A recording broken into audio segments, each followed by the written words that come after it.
Hey everyone, welcome to It's Not Monday, where every week we bring to you a different knot employed within the fire and rescue arena.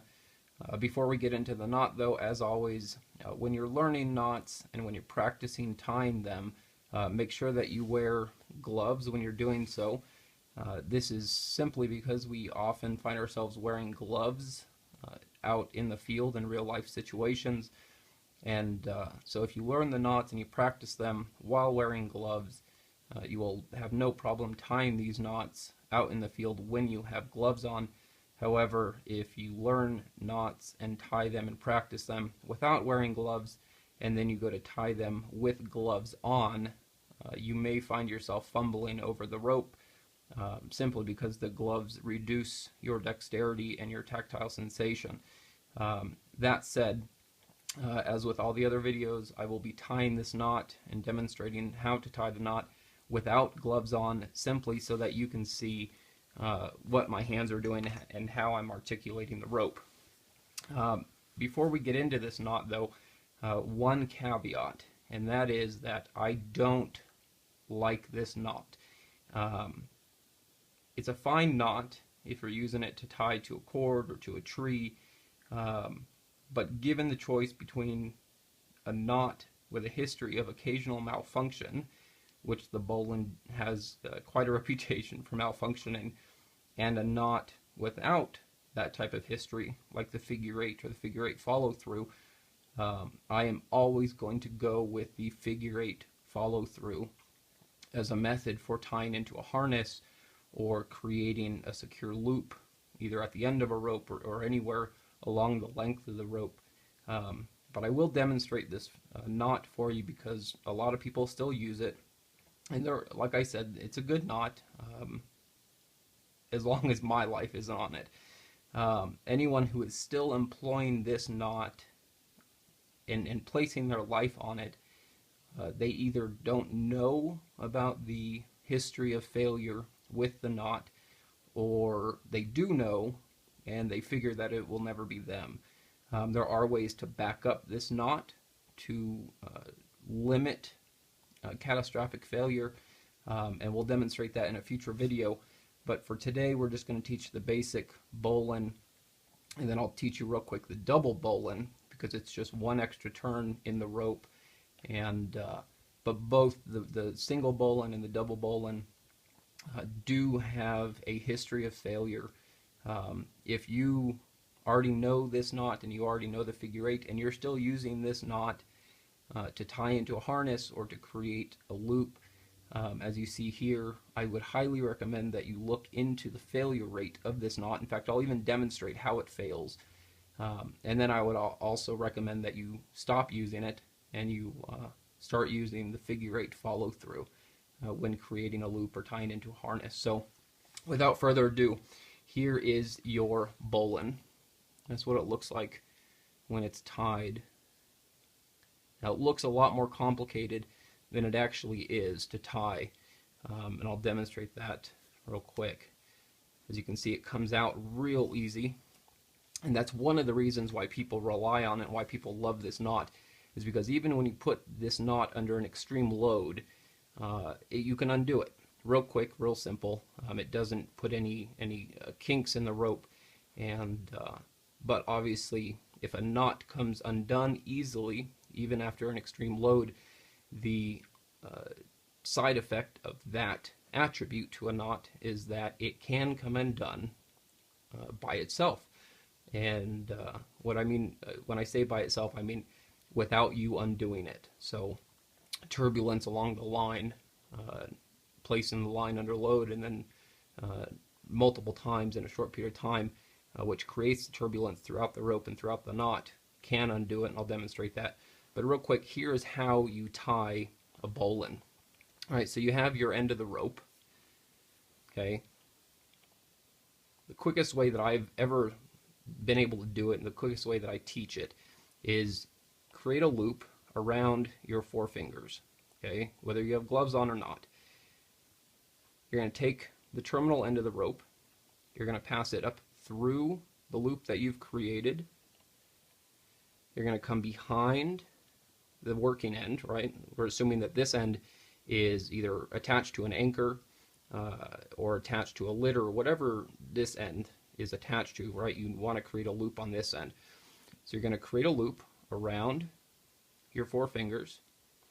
You're going to come up through the loop that you've created, come behind the working end of the rope, and then back through that first loop that you created. And then what you're going to do is you're going to grab the tail and this part of the line. You're going to grab that and you're going to cinch down using the working end of the rope. And there's your bowline. So it looks like a difficult knot, and there are multiple ways that I've seen it tied, or that people have tried to teach it, and they overcomplicate it by not using the simple reference of just make a quick loop around your hand. So I'll do that one more time for you. Okay, so you have the end of the rope. You're going to grab it with your hand, grab the working end, right? Goes that way. Create a loop around your four fingers on top of the piece that you're holding. You're going to come up through the loop that you've created. You're going to go behind the working end of the rope, back around through or down through that first loop that you created. You're going to grab the tail, and then you're going to place load on the knot via the working end while holding onto those two pieces. Now this knot, speaking of the safety of the knot, this knot won't back out if it's under a constant load. So if you're tying this and then you immediately put it under load and it's going to be under a constant load the entire time that the knot is used, the knot will not fail, or at least I've never heard of it failing under such conditions. But if after you tie the knot, right, let's assume that you've just looped this through your harness and you're tying into a system. Right, so you've tied into your system. Now let's say there's a lot of turbulence along the line for whatever reason.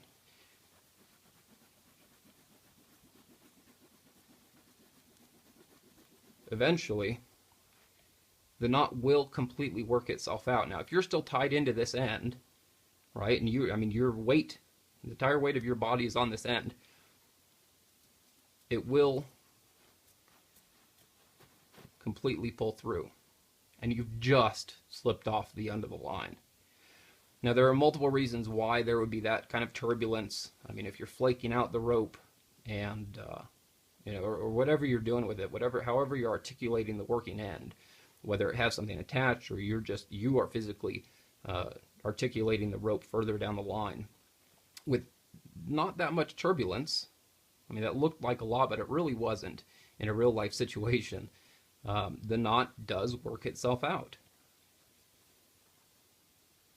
which is why I personally will never tie into a system using the bowline. And anytime that I see someone tying into a system using the bowline, I quickly undo that and force them to tie in via a figure-8 follow-through.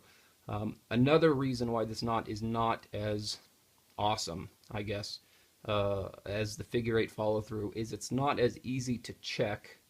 If you're checking someone else's knot or somebody else is checking your knot, it's not as easy to visually check as the figure-8 follow-through. The figure-8 follow-through, obviously, you just check to make sure that you have the 8, and you have 2 strands, 2 strands, 2 strands, and 2 strands like we covered in the previous video. Whereas this knot, you actually have to take a second and look to see where all the rope is going, where it's coming from, how it's looping around. So it's not as easy of a visual check. And then obviously, with just a little bit of turbulence, I mean, that's, even under a load, it's that easy to undo the knot. Doesn't take much. And any knot that comes out that you can undo that easy, yes, it's a time-saving factor, and it's nice, when you're breaking down a system.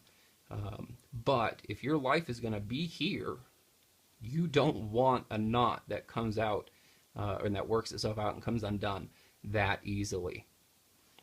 So real quick, the double bowline, it's just one more throw around your hand.